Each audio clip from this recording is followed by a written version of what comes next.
Шымкентте көлікке VIP нөмір сатып алу үшін делдалдардың көмегіне жүгіну керек. Мамандандырылған халыққа қызмет көрсету орталығындағы осындай былықтардың кесірінен қымбат нөмірлерді сатудан түскен 44 миллион теңгеден астам қаржы бюджетке бұйырмаған. Кассаға төленген қаржының қайда кеткенін енді құзырлы орындар анықтап жатыр. Шымкентте қымбат нөмір алу қанша тұрады? Жауабын тілшіміз Бекабиев біліп келді. Мадияр Рашид көлігіне қымбат нөмір таққысы келетіндердің бірі. Шымкент тұрғыны осымен екінші мәрте VIP нөмір алуға келіпті.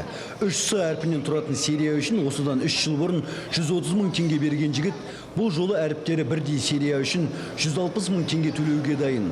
Оның сөзінше VIP нөмір алу үшін кассаға төлеген ақшадан бөлек делдалдардың арбауына түсіп қалмауын керек екен. Посредник бұл жерде көп сөздің ашығы. Посредниктер келеді, брат, қандай нөмір шап берейін, осындай. Мен бірақ все равно өзім қалаумен өзім күнде тұрып алғым келеді. Ешкімге тиын бермей. Мысалға, алдын маған 070 ОЗО деген номерді үстінен 100 мың теңге сұрады. Кассадан бөлек. Сөйтіп сатамыз деді, отдельно қоп қойған номерлері болады екен. Осындай былықтардың кесірінен бюджетке миллиондар түспей қалып жатыр. Мәселен, салықшылардың кезекті тексеру кезінде 130 көлік иесінен бастапқы мемлекеттік тіркеуден өткізген үшін алынуы тиіс 123 миллион теңгенің бюджетке түспеген анықталған.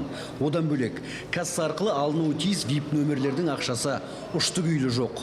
Енді қазынаға түсуі тиіс қыруар қаржының қайда кеткенін қымбат нөмірлерге құмар прокурорлар тексеретін болды. 123 нөмірде бюджетке түспеген 44 миллионнан астам. Бүгінгі таңда тергеу амалдары жүріп жатыр, кінәлі адамдарды анықталып жатыр. Ақша қайда кеткен мәселесі тергеу барысында анықталады.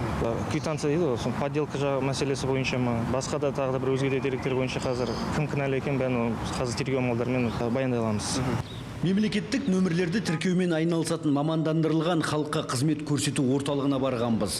Бірақ бұл мекемеде түсіндірмек түгілі жылы қабақ танытатын жан жоқ. Басшысы жиналыста, орынбасары демалыста екен.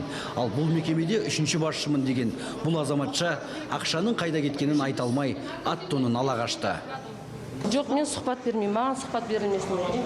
Берме деді ме сізге? Кім айтты бермейді? Мен сұхбат бермеймін.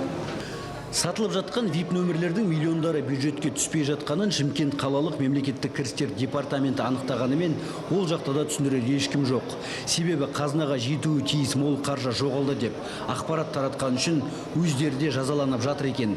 Сондықтан енді алаяқтық бойынша қылмыстық іс қозғап, тексеріп жатқан прокурорлардың жауабын күтуден басқа амал жоқ. Бекабиев, Евгений Сергеенко, КТК, Шымкент.